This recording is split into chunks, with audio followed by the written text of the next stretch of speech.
விநாயகர் புராணம். விநாயகர் புராணத்தை இழித்தகையர் கேட்டாலும் பாவங்கள் முற்றும் நீங்கப் பெற்று வானுலகப் பதவியை அடைவார்கள். நல் வழியினர் கேட்டாலோ சுயம்புவான கணேசரின் திருவடித் தாமரை நிழலை அடைவார்கள். விநாயகர் புராணம். முதலாவது உபாசனா காண்டம் 49. கிருத வீரியனின் முற்பிறவிக் கதையும் அங்காரகன் தோன்றிய கதையும். தொடர்ச்சி. பிரம்மதேவன் கூறலானார். முன்னொரு காலத்தில் நர்மதை ஆற்றங்கரையிலே பரத்வாஜர் என்ற மகரிஷி இருந்தார். அவர் விநாயகக் கடவுளிடம் மிகுந்த பக்தி கொண்டவர்.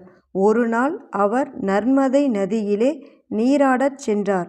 அச்சமயம் தேவலோகத்து ரம்பையோ ஊர்வசியோ என மயங்கும்படி அதி அற்புத அழகு வாய்ந்த இளம் பெண்ணொருத்தி தன் தோழியர்களுடன் அந்த ஆற்றில் நீராட வந்து கரையின் மீது உல்லாசமாக நின்றாள். அவளுடைய குதூகலமான கருவிழிகளில் கவர்ச்சி உயிரையெல்லாம் உறிஞ்சிக் குடிக்கும் கூற்றோ கணையோ என தடுமாறச் செய்தது. அவளுடைய மோகன வடிவையும் இளமை ஜொலிப்பையும் பார்த்த உடனேயே பரத்வாஜரின் உள்ளமெல்லாம் அவ்வழகியின் கண் வலையில் சிக்கி தத்தளித்து மதியை மயக்கின.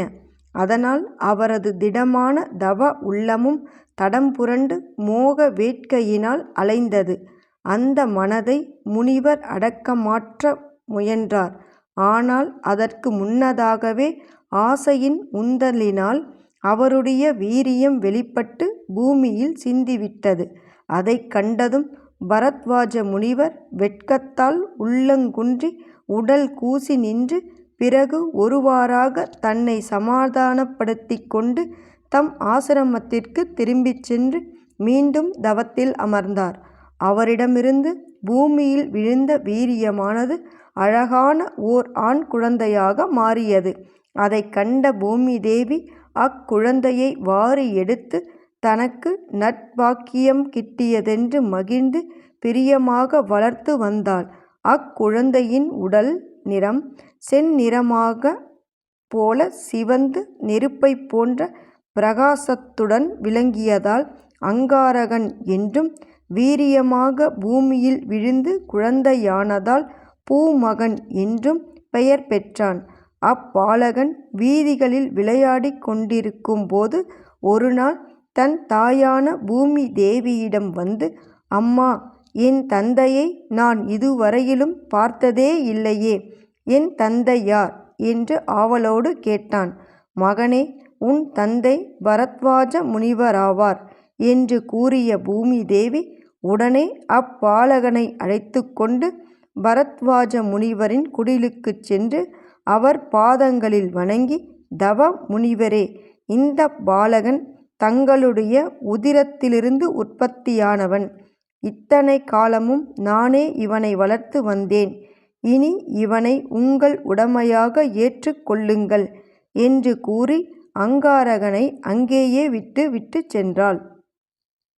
பரத்வாஜரும் உள்ளம் பூரித்து அப்பாலகனை தமது இரு கைகளினாலும் வாரியெடுத்து உச்சி மோர்ந்தார். உரிய காலத்தில் தன் மகனுக்கு உபநயனம் செய்து வேதம் ஓதுவித்து சகல கலைகளையும் கற்பித்தார். பிறகு விநாயகப் பெருமானின் திருமந்திரத்தை அவனுக்கு உபதேசித்து அதை துதிக்கும் வழிகளையும் எடுத்து கூறி தகுந்த இடத்திற்கு சென்று தவம் புரியும்படியாக அனுப்பி வைத்தார். அங்காரகன் வேறொரு கானகத்தை அடைந்து சிந்தையிலும் செயலிலும் தன்னிகரற்ற தனிப்பெரும் கணபதியின் திருவடி தாமரைகளையே சரணம் என்று பாவித்து தியானித்து தினந்தோறும் அவருடைய மந்திரத்தை ஜெபித்து 1000 வருஷங்கள் தவம் புரிந்த வண்ணமிருந்தான்.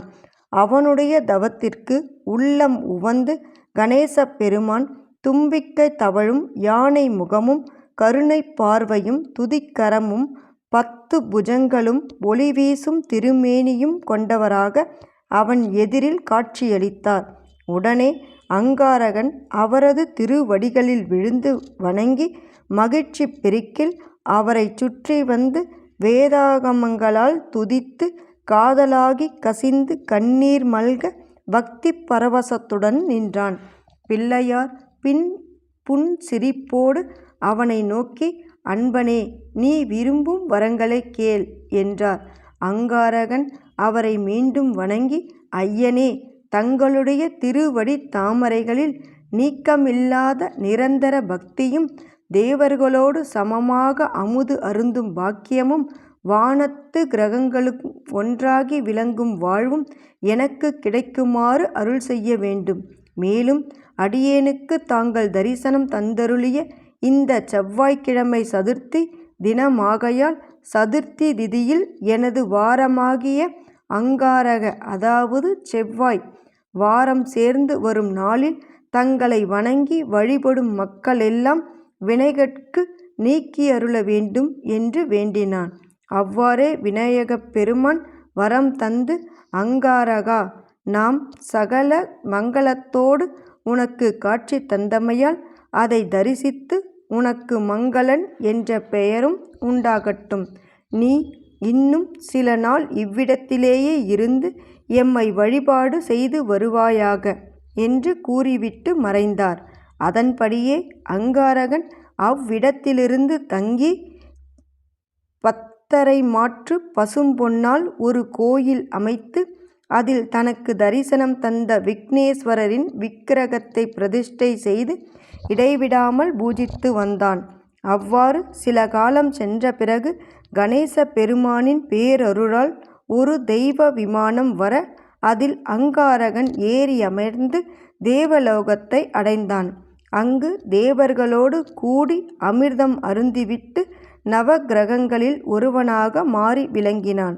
ஆகையால் அந்த அங்காரகனின் தினமான செவ்வாய்க்கிழமையன்று வரும் சதுர்த்தியானது மற்ற சதுர்த்திகளை விட பிள்ளையாருக்கு பெரும் களிப்பூட்டுவதாகும். மேலும் அன்றைய தினம் அவ்விரதத்தை அனுஷ்டித்தவர்களுக்கு எல்லா சங்கடங்களையும் போக்குவதால் அது சங்கட சதுர்த்தி என்றும் வழங்கப்படுகிறது.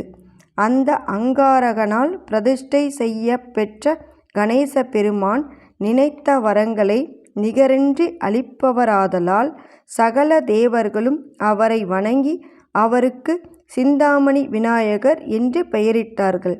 மேலும் அங்காரகன் அந்த விநாயக மூர்த்தியின் திருவுருவை அவந்திமா நகருக்கு மேற்புறத்தில் ஸ்தாபித்து வழிபட்டதால் அத்தலத்திற்கு காமதம் என்று வேறொரு பெயரும் உண்டாயிற்று. அந்த சேஸ்திரத்திற்கு யோகிகளும் சித்தர்கள் முதலானோரும் வந்து வணங்குகிறார்கள். இவ்வாறு பிரம்மதேவன் சொல்லி வந்தபோது கிருதவீரியனின் தந்தையான பிதுர்தேவன், கர்த்தரே, அங்காரக சதுர்த்தியை சந்திர உதயத்தில் செய்யச் சொன்ன காரணம் என்ன? அதையும் கூறியருள வேண்டும் என்று கேட்டான். பிரம்மதேவன் அதையும் கூறலானார். விநாயகர் புராணத்தின் தொடர்ச்சியை தொடர்ந்து கேளுங்கள். இந்த மனித பிறவி அடைய வேண்டிய பயன்களை எல்லாம் ஒருங்கே அடைந்தோம். ஓம் ஸ்ரீ மகா கணபதியே நம.